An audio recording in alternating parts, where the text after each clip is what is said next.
After receiving a distressing call from an informant, federal agents Aaron Falk and Carmen Cooper head deep into the Jiralang Ranges to investigate the whereabouts of their corporate whistleblower Alice after she mysteriously disappears on a company hiking retreat. When 4 more women from that retreat are recovered from the bush, each seem to be hiding something about their traumatic experience. As Falk and Cooper close in on the case, they uncover worrying details about the connections between these women and begin to fear for the safety of their missing informant as a storm threatens to halt the search. The Force of Nature, The Dry 2, is now available on DVD and Blu-ray.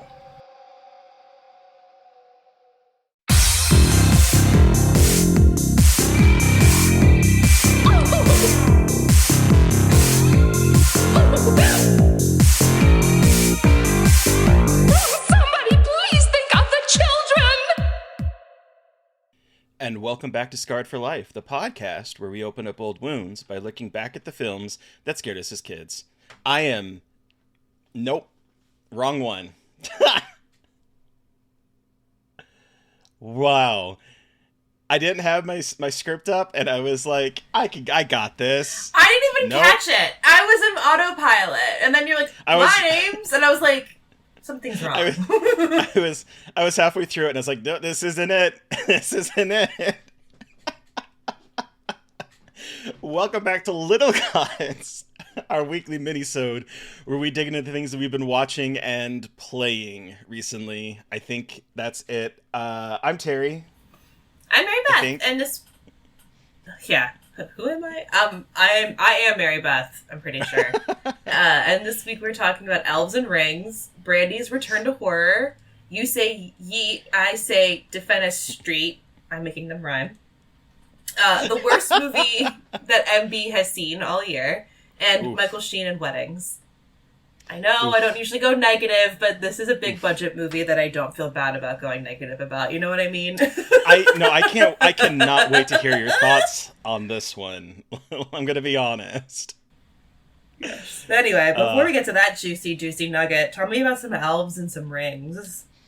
Yes, so by the time this episode is out, the first 3 episodes of the new season of Lord of the Rings, Rings of Power, is out. I was lucky enough to get the entire season sent to me, and I've only seen... I still have 2 episodes left, so I haven't seen the final 2 episodes, and I'm going to keep it very spoiler light, but I have seen, I guess, the next few weeks, because there's going to be 3 dropping tomorrow, 3 dropping Thursday of this week, and then 1 every week. I don't know why they're dropping 3, but... It's probably a good thing, because, the first 3 episodes are really good. But anyway, so this season picks up where the last season left off. I'm going to be vague in case people have not seen the last season, but we know who Sauron is. And the very first episode of this season gives a little bit of, a horror, venomy entrance for Sauron, as we see, his path before the first season started, and he looks like a little... He gets killed, quote unquote, and then he's like this weird venomy thing. He looks like the Venom suit, and it's just sort of moving and then taking over a body, and then becomes who Sauron is in the show. And so we sort of see a little bit about... It picks us up a little bit about what happened to him. Is this based in the Silmarillion, right? It's yes. based in the Silmarillion? Mm-hmm. Okay. We've talked about this before. I just needed a refresher. Yeah. So, again, Sauron, we know where he's at. They have made the first 3 Rings of Power by the end of Season 1. This season is about the creation of the next set of rings, the ones for the Dwarven Kings. And so we're sort of building on what's happening in Khazad-dûm with Prince and King Doran, as well as what's happening with the elves, because they have their 3 rings, and they're realizing that they have a little bit more power, and they're confused about it, and they're not really sure how to do it. They all know who Sauron is, and meanwhile, there is a contingent of orcs that are marching upon the elven city where the rings are being made, led by Adar, who is this...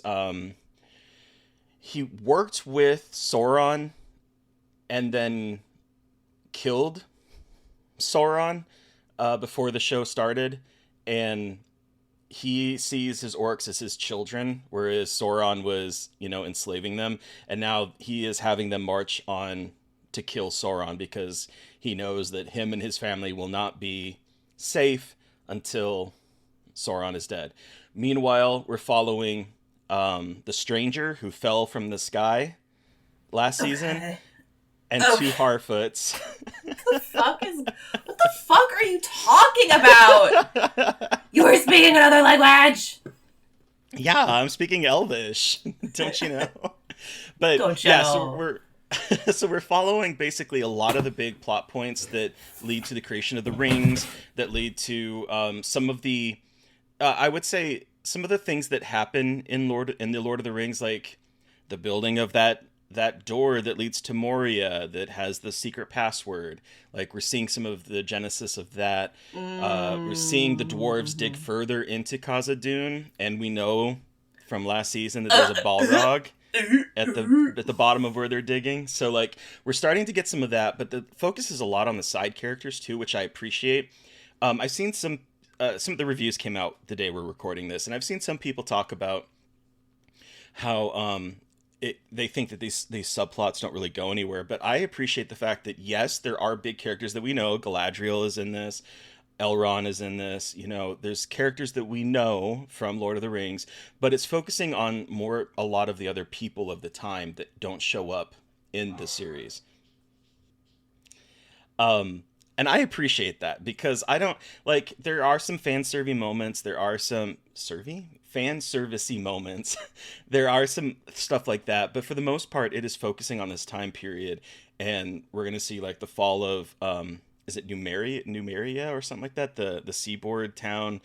There's, like, a lot of that going on, and I'm finding it very enthralling this season. There's some really great moments of horror. There's a scene in a spider cave. Oh, cool. I bet you really love that. Absolute nightmare fuel. Like, I was okay because they were mostly CGI, but there's a moment where, like, eggs are bursting and the little legs are coming out, and they're coming down on webs over the guy. It was nightmare fuel. But yeah, I'm really enjoying this season, and I highly recommend fans watch it. Cool. I still haven't watched. I think I watched like half of the first episode, and I was like, eh. I think first season gets a lot better as it goes on. It's a little slow in the start, and this is still kind of a slow burn, but I appreciate what it's doing. Cool. Okay. One day in 6 years, I'll finally watch it. There you go. That's the spirit. But yeah, as of right now, the first 3 episodes of season 2 are on Prime if you want to watch them. But let's turn way away from that and talk about Brandy's return to horror. I'm very curious about this movie.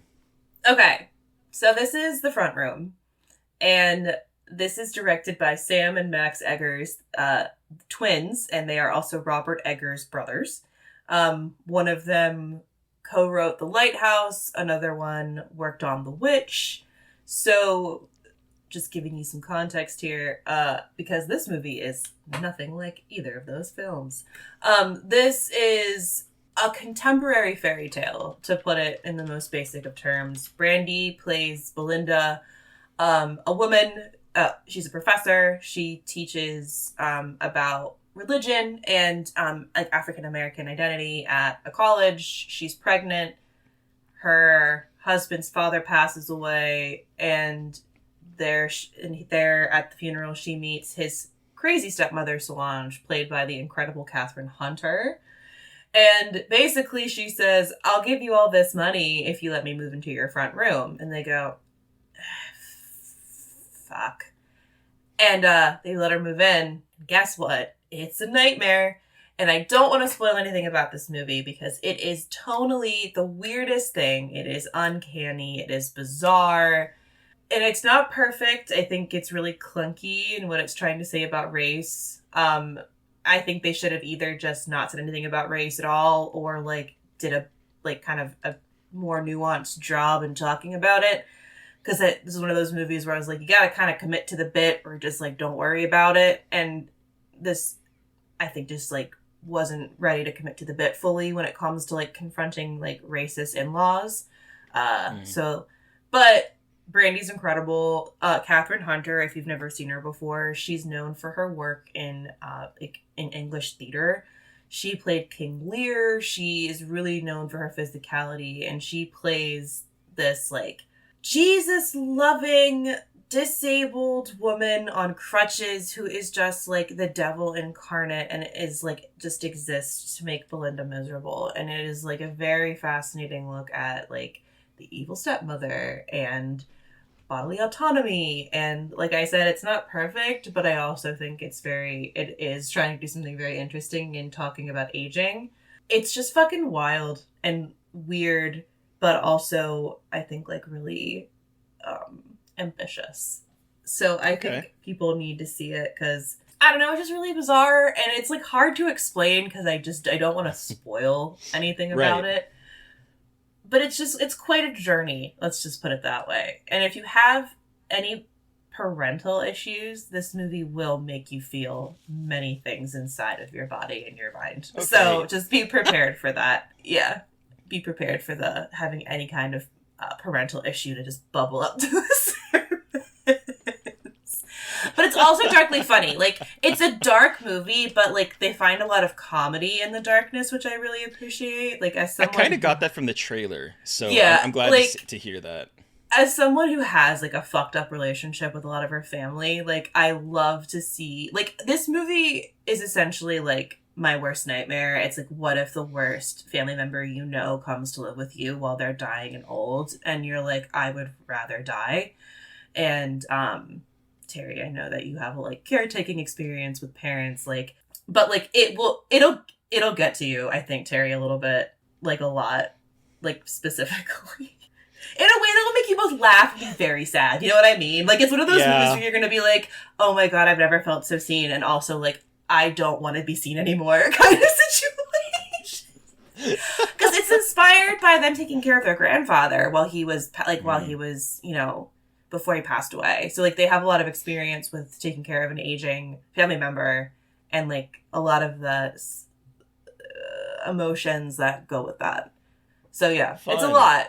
It's a lot. It's definitely a lot. But it's, fuck if it's not, like, interesting, you know? Like, it's, again, it doesn't land everything, but it's a weird-ass story that's, like, pretty original and features some, like, ridiculous performances in a good way. So, I don't know. I'm just glad that these kinds of movies are still getting support and getting put out there. Like, this year is a really good year to see, like, consistently weird and good cinema go out in theaters. Like, you know, every year we have one weird one, but I feel like this year it's like weird, and it's like thanks to Neon and A24. I mean, like, but A24, this is weird for A24. A24 has gotten kind of mainstreamy. You know what I mean? This one's pretty weird for like contemporary A24. So I'll give them that. Feels more like a Neon movie. I hate that that's how we're talking about movies nowadays, but I feel like it's helpful. But, like, it's helpful context. Like, yes, think so. I know that these movies are not just the distributor, but we all, you know what I mean. Like, they have a similar vibe, you know? Like, the Neon movies curate a particular vibe and all that shit. So. Exactly. Yeah. Anyway. And Longlegs and Cuckoo are oh my God. Weird and wild and fun. And then here we have this. So I'm excited. That's awesome. Yeah. I hope that comes out in September, right? September 6th. So a week from today when the episode comes out. Okay.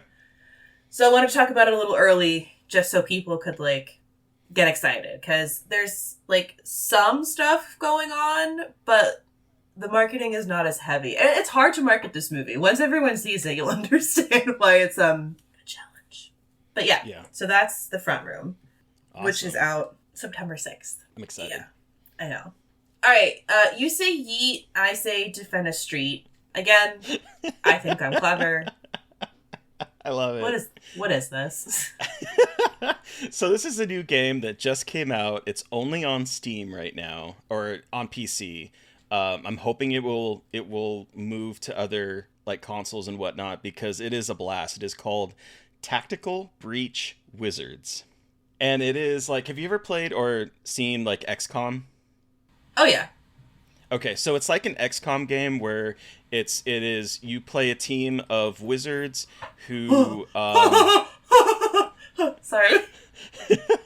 who each room is like its own little mini puzzle where you burst in the room and one of your characters has foresight, so they're able to rewind time. If you make a mistake, they're able to see how things are going to play out if you do a certain maneuver. You have someone that has like this lightning bolt that blasts people out of windows, which is the best part of this game because you can like set up things to send people yeeting outside of the building with one hit. It's possible to go through a room without even being hit, and that's sort of the way that you want to play it. So instead of being like a game where you move things and you're like, oh gosh, I hope I'm not going to die. It's more about how can I set things up to make sure that someone goes yeeting out of a window or create a portal to send someone out. You get, at one point, a medic, but the only way that she's able to heal you is by killing you and bringing you back to life. So she literally will kill the person and then raise them from the dead to heal them. One person can make like portals on a wall, which again, if you have them build a portal and then have someone yeet them out of it, they go defenestrating out of the portal into nothingness. So it's like, it is a puzzle solving game, but at the same time, the script is so fucking witty and funny. There's like in between missions, people are back at their hideout. There's conversations that happen. You can pick like dialogue options. While before they breach every door, they have like a little funny repartee between all the members, and it's very witty. I have laughed out loud a lot in this game, and it's fun. It's a blast. I've never played anything like it. I think what I love about it is that XCOM gives me anxiety because you have to try to do everything right, and if you don't, like dozens of hours later, you could be like fucking yourself over. XCOM is like gives so me too much anxiety. It's so complicated, and like because Yeah. I used to watch a video series. Or my husband used to watch a video series where people played XCOM, and every time I tried to watch it, I'm like, this is too much math and like too much anxiety and like too many calculations, and I don't want to think that hard. So like, I'm okay. Thanks. Yeah, but and this this sounds is- like a version of it that I could handle. Yeah, I already texted Steve, by the way. I was like, have you heard of Tactical Breach Wizards? Because Terry's talking about it, and it sounds like very much your shit. Yeah. I think he'll enjoy it. What I like is that it's each room, and so you can sort of go into the room, you can see how things are laid out, and you can rewind, and you can like figure out how you want to do things to like maximize your turn, and it becomes more of a puzzle solving game than a game of trying to whittle down the enemy through attrition. And there's a demo, so if you have a PC that can play it or a Steam Deck, I've been playing it on my Steam Deck, you can download a demo and try it without having to buy it and see if it's your cup of tea. But I think it's a blast. I love the design of the wizard with both the cowboy hat and the wizard hat, and he looks like, oh my god. I'm obsessed with this. This is incredible. He's in like camo robes. Jesus Christ. I'm obsessed with this. Yeah, he's a blast. He's the one that is able to like see time, so like he knows how things are going to play out and rewind things for you. He's a delight. It's just a very funny game. Neat. That's awesome. Wow. Yeah, but that's Tactical Breach Wizards. It's only on PC right now, but I'm hoping it will extend to different consoles because it's a blast. I'm having so much fun with it. Navy Sears and Traffic Warlocks. Uh-huh. Sorry, I'm just having... Oh, yeah. I'm reading, I'm like looking at stuff right now, and I'm like, this is just everything about I'm reading. This is incredible. Traffic Warlock is able to summon like a parade of cars, ghostly cars that runs through the environment and will run people over and like... God damn it. Fuck, Yeah. This sounds good. Okay. Oh, and It's only $17.99, everyone. It's pretty cheap. It's cheap. It's a blast. Wow. I highly recommend it. Wow, guys, just go to the Steam page. I'll link the Steam page in the show notes here because it's fucking great. It's just very good. Anyway, it has a great sense of humor. It's a delight. Hell yeah. But yeah, boy, swinging wildly again, both on quality, I'm guessing, as well as content. Let's talk about the worst movie you have seen all year. All right, so once again qualifying this with, I don't typically like doing stuff like this. I don't usually love ripping a movie apart because we all know how hard it is to make movies, and I don't like saying things are the worst thing. I never do a worst movie. However, I will say that Rupert Sanders' The Crow does in fact deserve it. With the millions of dollar budget, I think it can handle a little bit of getting shit on. I gave it my first 1-star review on Dread Central. I have not given anything a 1-star review since I've been writing here, and I gave it a 1 star. My God, this movie is poopy from a butt. And put it on the poster. Poopy. I literally texted Carter, and Carter was like, "Oh no, it's bad." And I said, "Carter, it's poop from a butt. Like, don't see it." Like, thank God I did see this as like for press, so I didn't have to pay for a ticket. Usually I don't mind eating the cost, but this time I am glad I did not participate because, my Lord, like this movie is the Crow, but worse. And I don't even really know the Crow that well. But somehow they took the already like campy Crow. Like, I know the Strokes, like, love story, bad things happen, comes back, gets the bad guys. This overcomplicates that to the point of, have you seen it? Did you see this, Terry? No. All right, well, this overcomplicates perhaps one of the simplest revenge stories of all time to the point of just like, what? Like, what? And this is the man who made the fucking horrific live-action Ghost in the Shell movie. So, like, this is... Oh, is this him? Yeah, so as soon as I saw that, I was like, oh, okay, my standards have just, like, absolutely shot into the deepest pit of hell. So, in this movie, we get to see Eric and Shelley meet in perhaps the most awkward meet-cute of all time when they're both in rehab. And he's covered in tattoos and writing emo poetry, and it's like the most Tumblr... I wrote this in my review. It's a Tumblr meet-cute of like, oh, he's different. And he has like... At one point, they show his self-harm scars, and she puts her hand on them to be like, I understand you. And I was like, this was like the first 20 minutes of the movie. And I was like, this is 2 hours long. Like, yeah, I just saw that. And... What ensues is perhaps the most uncomfortable love story I've ever seen in my life. No chemistry. And then it becomes a supernatural ghost story before we get to the to the coming back to life. Danny Houston, like, sold his soul to the devil. And now Shelley is involved in that. And then Shelley gets killed and Eric comes back to save her. And it's just... so bad. It's so bad. The only good part is at the end where Bill Skarsgård just like kills a bunch of guys for like... I was gonna say where the credits run. Like, there's a really, really good like action sequence that I was like, well, what happened to the rest of that? Like, where was that? Because most of this movie is just like emo noir boy, like not having any idea what he's doing, and it's just like kind of repetitive, and then we get to this like really cool action sequence, and then there's 10 minutes left in the movie, and I was like, the most exciting part of your movie was in the last 20 minutes. Like, yikes. Yeah, FKH is not good. Sorry. Oh, that's disappointing.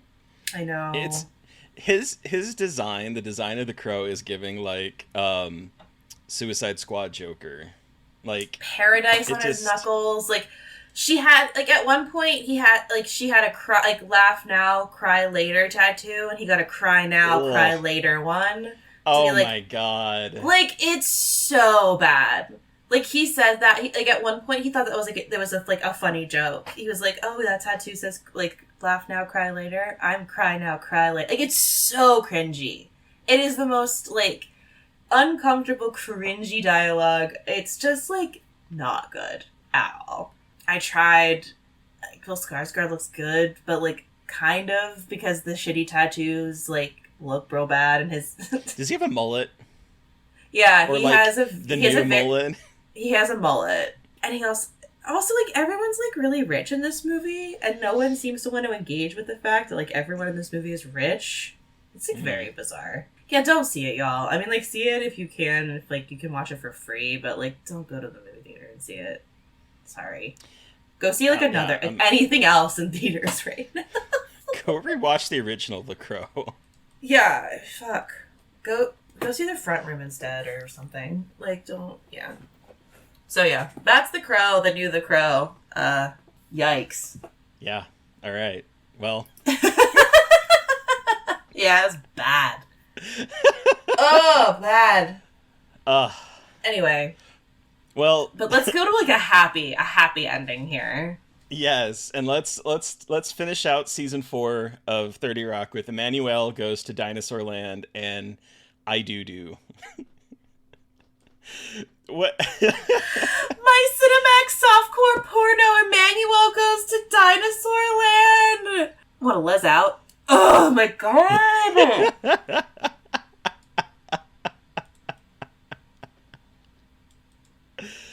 I also realized that this is the first time you've seen Nancy. Julianne Moore as Nancy, because I don't think we've seen it in episodes. Yeah, you fucking think, because I was like, who is this? Julianne Moore is playing the most Boston woman I've ever seen in my life. Drinking a Guinness at one point, which is fucking hysterical. Obsessed with that. Loved her and getting to meet that incredible woman, who is in contrast to Avery, Elizabeth Banks' character. So in Emmanuel Goes to Dinosaur Land, she's going to... yes, the fenced-in enclosure where she's going to have her period. She only gets her period. Gets her period once a year. Okay. Yeah, and she's like, not really a spa, more like an enclosure, like a fenced-off enclosure. I was like, well, that's what I would love to be able to go to a fenced-off enclosure in the woods when I get my period. Really? Yeah. I wouldn't blame you. Ooh, I had like, they joke about getting her period once a year and feeling like that, but I had friends on birth control like that, and she had a nickname, and it was Hurricane, insert her name, and we always knew what because they would say, she's a comin', because it was like, oh, it's time for her to get her period, and let me fucking tell you that it's a funny joke on 30 Rock, but not when it's your real life. Anyway, birth control's nuts, everybody. Oh, God, Jax is like, we've almost beat it. Yeah. And I love, it's such a dumb joke, but what I love is when Avery is leaving and she's in one elevator while Nancy is coming in the elevator, and he's like, aloha means both hello and goodbye, so aloha. And they're both like, and what? I'm like, what? Like, absolutely the fucking dumbest thing I've ever seen, but it made me cackle. I know, but it makes me laugh. It's so fucking funny. Oh my god. Oh, and this is also the one where, is it this one where they're where they take Tracy to like tap into to get his Oscar, and they it's play basically basketball like a with veiled a rib cage. A rib cage. This has my favorite moment for Tracy, where he is, because he decides he wants to do Garfield 3 and not this basically push a novel by Sapphire parody. Mm-hmm. And so he's there in like this green suit with like little dots all over himself, and he's acting against Nermal, who's this little kid, and he is PTSD, everything coming back to him, and he is yelling at this poor kid, and he's like, I have to take the G train, Nermal. It's just like, it's so over the top, and it's so angry at this poor little kid. So angry, but okay. I'm talking about my favorite. Hold on. The whole conceit of these two episodes is that Liz Lemon is somehow going to 3 weddings in one day, on a Saturday. It's Cerie's wedding, her ex Griz's wedding, and then Floyd's wedding, and she's doing a reading at Floyd's wedding. She's a bridesmaid in both of them, I think, which is I think also hysterical that she is in all 3 of these weddings. She can't. She's trying to find a date, And she starts going backwards, the guy she dates, and John Hamm's character has hooks for hands. And at one point he goes, "Oh, my hooks?" And I almost peed my pants. I don't even notice they're there, and he spills the coffee everywhere. And then he destroys things, and he's like, but it's a funny setup, because he's like, oh, I don't even realize I have these anymore, as he, like, destroys his apartment in front of her. And then he explains why. I thought the guy was a black version of my football coach. So I waved, and my hand got caught in the helicopter. And then we were setting off fireworks. I was like, I love this. This is too much for my heart and my soul. So funny. It's just, oh man. And she's just like, God damn, you're stupid. And she's like, I can't do it. I can't. And then she goes back to the other boyfriend who is with a child in a park. Doing the kid in the hot air balloon thing that happened at that time. And at one point, she walks away, another woman goes by, he's like, "Hey, what are you up to?" And she doesn't say anything, and he just goes, "Lesbian." Like, it's just so... He's such it's a just horrible person. So bad so and so ridiculous. And I just... How does he meet Julianne Moore's character? How does that come to pass? Like, what's the TLDR on that one? The TLDR is that they were in elementary school or high school together, and they're in high school together. They had to act together, and they kissed on stage, and he's like held a crush for her this entire time. She's like coming to New York for some reason. I don't remember why, but she was in New York for some reason for a Christmas thing. And as a gift to Jack, because there's one of the whole premises of that episode is that Liz is trying to get a Christmas gift for Jack, and she doesn't know what to get him. And so she causes a bomb scare on the train, and so she's stuck there Julianne Moore Nancy is stuck there with Jack so that they can spend Christmas together, which leads into that Klaus and Greta episode that we watched, where he calls her and then goes to sneak into her house to delete the message. That's her. Yeah. I realized okay. We missed that. We also missed Jenna's new boyfriend, who is a straight drag queen. Yeah, that's going to be a fun thing to discuss next episode. To be like, excuse moi? What is this? He's like a Jenna impersonator at a club. And so like everyone is like trying to figure out why she's dating him and if she knows, and they find out that she does know, and they're like, oh, it's perfect because who does Jenna want to date but herself? And so she gets to date herself. And then it's incredible. God damn. In this episode, he's like wanting to do both her and Cher, and it's a crisis. Wait, is that in this episode? That's next episode, I think. Okay. Yeah, because this one, he has sex with Nancy in her little red lingerie, even though he's like, no, I'm in love with Avery. And he's like, oh no, I'm in love with two women at the same time. Which, of course, sweet, I hate that I'm saying this about Alec Baldwin's character, but sweet romantic Jack Donaghy. It's Alec Baldwin, motherfucker. Things. I know. And yet at the same time. It's so annoying. But we basically end with the first wedding, a full Catholic mass. Love joking about a full Catholic mass because every wedding I went to in my childhood was a full Catholic mass. And I've only been to one. I thought every wedding was supposed to be a full Catholic mass. Like, I legitimately thought that was the way weddings were, and I didn't understand why anyone wanted to do that because weddings were, like, too long and boring. I went to one, and it was the very first time that I had ever been, well, obviously ever been to one, and I never knew anything about what a Catholic wedding could be, and boy. Yeah, you learn quick. Was that an experience? Yeah. You ready for an hour? And, like, a bunch of kneeling and singing. So much kneeling. Just so much kneeling on the bench. Just so much of it. Yeah, thank God that that's not what weddings usually are. Because I was like, this fucking blows if this is what I have to deal with for the rest of my life.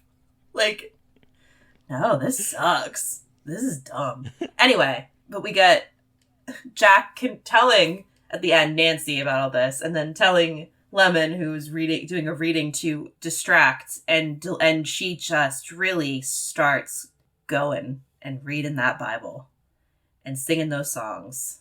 What a good friend, though. Liz Lemon immediately. But also, I have to laugh at the fact that as soon as she got a text, she checked it while she's doing the reading. Like, who does that? You know what I mean? Like, I know it's a show, but I was like, who in the middle of their, like, readings of weddings are not long. Like, who is checking their fucking phone during a reading? Like, that's insane. And who has their phone set to make a noise while you are at a wedding? Yes, at a wedding, nevertheless, speaking in the wedding. Mm-hmm. Like, I would be so... Okay, just as someone who has recently been married, this part that this leads into the next episode of when she's, like, going off book, I would have fucking pushed her down... I would have been like, bitch, what are you doing? Like, what is happening? Like, that would not have lasted as long as it did. Again, I know that this is a television program, and I know that it is supposed to be a dumb joke, but I was just dying. I was like, I just don't... It's hard for this to even be funny to me, because this would just be, like, an immediate, like... It'd be a nightmare. You're fired. Like, I'm going to kill you. I'm taking the mic away from you. I'm taking the mic, especially because she's the ex-girlfriend. Like, that doesn't look crazy at all. But don't worry, it's never addressed. It doesn't matter. I just like to overthink everything. So, no, it is addressed in, like, an episode previously, I will say. There's a whole thing, because she ends up, like, accidentally getting him drunk, and he's a recovering alcoholic, and she accidentally gets him drunk, and she meets his fiance, and then all of a sudden his fiance is like, I don't have any female friends, because she's stunning and beautiful, and so it's like the joke that, like, no women could be around her or something. And then Liz is like, she's like, will you be my bridesmaid, or will you speak, or whatever it is? So, like, that's sort of how... Okay, I was like, what? Yeah. How did that come about? Okay, no, that makes more sense. That makes more sense. Because I was like, well, I guess that's... I figured it was discussed further, and I was like, it's fine, whatever. The problem with season 4 is that it's very plot heavy, so, like, it's almost, it's very difficult to, like, pick episodes, because it really, unlike some of the earlier seasons, it really kind of plays into an like, jumps around. Story. Okay. Mm-hmm. But, okay, so we have, this is also, we forgot to mention that she is now going... her date currently is Michael Sheen's character from when she got her root canal. And she said that all British people have ugly teeth. Right. And he sucks shit. Oh, he's horrible. He's a horrible person. And then he's horrid. Like... he's like... but that's it, right? The only thing wrong with me is that you hate me. And then he's like, oh yeah, by the way, I got fired. I probably don't have a place. Like, I don't have a job, and I'm going to get deported back to the States. So let's get married.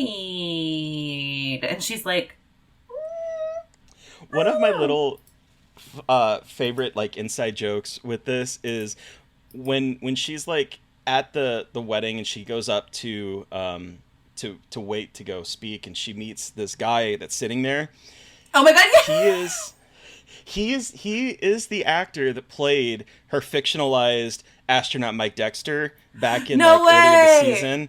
Yeah, so, like, because, like, it's been a joke that, like, she wants to marry astronaut Mike Dexter, and so that's been, like, a joke that is repeated throughout the last couple seasons. And earlier in the season, that one episode where she does the Deal Breakers talk show, she has that fantasy, and it's the same actor. And so it's so funny to me that she gets up there, and his name is Mike, just like astronaut Mike Dexter, but he's a lawyer, and he's also into plushie mascots. You have a great jaw shape. You have a great shaped jaw. Or a great shaped head. But then the next episode, the weddings are continuing, but also Kenneth has a very unfortunate arc. Where he loses his job. Poor guy. Because he thinks he's doing the right thing about not wanting to go to LA, and instead he just gets his whole ass fired. This is also happening while Lemon is going to 2 other weddings, and also where she meets Matt Damon, who's a pilot. Mm-hmm. And who loves his TGS. Loves Jenna Maroney, and it's fate. she's decided that they have met. And before she does a very unfortunate confession about him, there's an incredible moment where Elizabeth Banks talks about losing her Maryland accent, and he goes, "Oh, overstocked.com." I was like, could be better, but I was like, all right, I'll take it. Fine. I was very excited about a good Maryland accent joke, though. Oh. I was excited to talk to you about it because I was like, is that like, I obviously it's overdone, but is that a thing? Oh yeah. It's like, it's kind of like a version of like the Philly / Jersey. It's like not the Jersey. It's kind of like a version of Philly, and it's only in parts of. It's like Baltimore, Dundalk, and then like parts of the Eastern Shore. It's not all over Maryland, but it's definitely there. Okay. Down ocean, go down the ocean. That's it. I mean, and I slip into some of it sometimes, not usually, but I have a friend who like loves to go like Tuesday, Wednesday. So instead of doing Tuesday, Wednesday, Thursday. Warsh is pretty common. Crown. Warsh. Yeah, the O's are usually where you hear it. You're like, and the O. There's like a whole Maryland version of what was it? I can't remember. It's a Christmas Carol where like it's like sung in the accent. They play it on the radio all the time here during Christmas. Mm-hmm. Yep. Amazing. The Maryland accent. It's a weird state. It's a weird fucking state. Anyway, oh, it's such a good moment. But yeah, so we find out Avery is pregnant. We find out, as well as Nancy, that she is pregnant. Nancy finds out that she's pregnant, and that the person that she was helping in the bathroom is Avery, and steps away and lets Jack be with the Fox News host. The Fox News host. Who's 2 years ahead of schedule and is very angry at her birth control. Mm-hmm.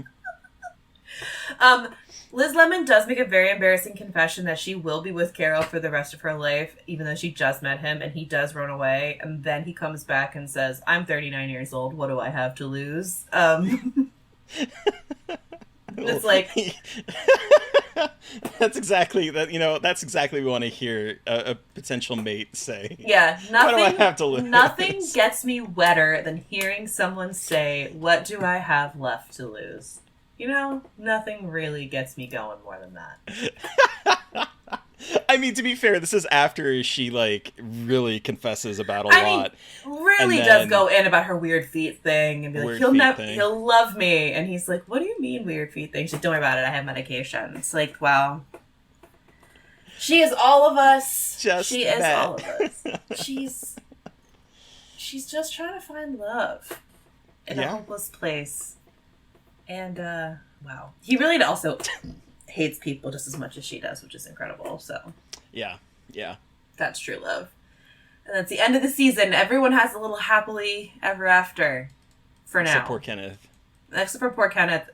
Poor Kenneth got wasted and was just like, "I love every one of you." And I was like, "Aw, poor guy." He's like, "I hope you all go to heaven."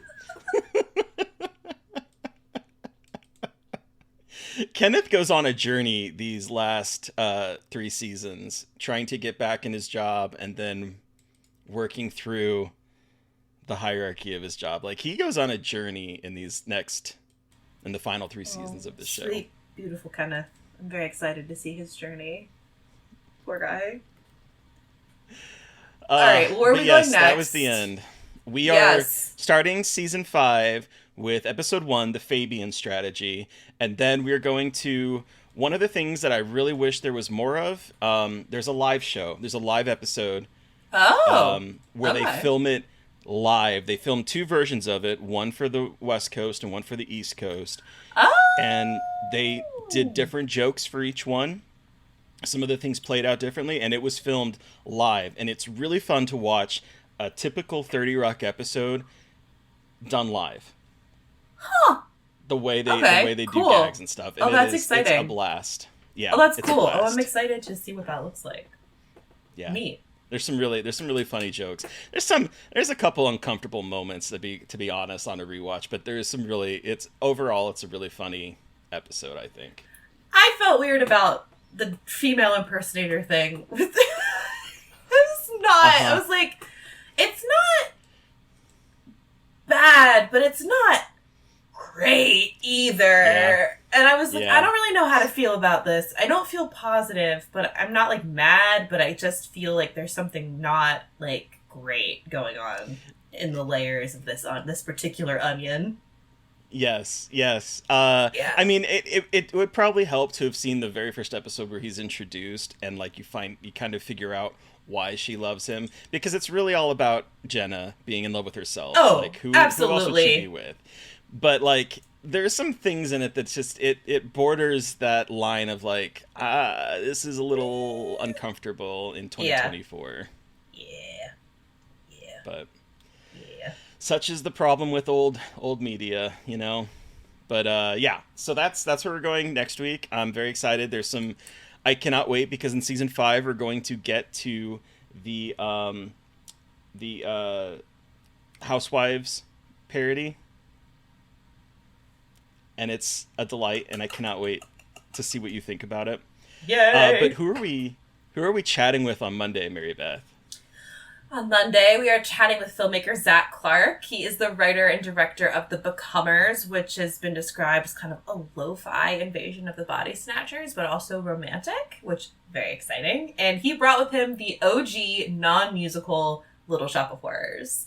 So we've covered the musical, but we are now covering the Roger Corman OG with him on Monday. 1960, I think. Yeah, we haven't recorded it yet, but I bet you it's great. It's going to be awesome, because all of our episodes delightful. Are. God damn it. Anyway. No. Harold. Wow, I'll never tell. Pulled out the government name there. You sure did. I know. Wow, I pulled that from deep inside of me. Anyway, listeners, you've heard from us. We want to hear from you. Did you watch something that we watched, or played something we played and have thoughts? Do you have suggestions for things for us to cover? Send us an email at scarredforlifepodcast@gmail.com, or reach out to us directly on Twitter. I'm at MB McAndrews on Twitter, or words, and I'm at MB.McAndrews on Instagram. Woo! And I'm McKaylee Dreadful everywhere. Jesus. And then please follow the podcast on social media. We are at Scarred Podcast on Twitter and Blue Sky, and at Scarred for Life Podcast on Instagram. And please don't forget to review, rate, and subscribe. And if you want to help support us, we do have a Patreon. Thank you to Eric Power for our artwork. Thank you to Sean Keller for our music. Thank you everyone for listening. Please stay safe out there, but most importantly, stay creepy. And until next time.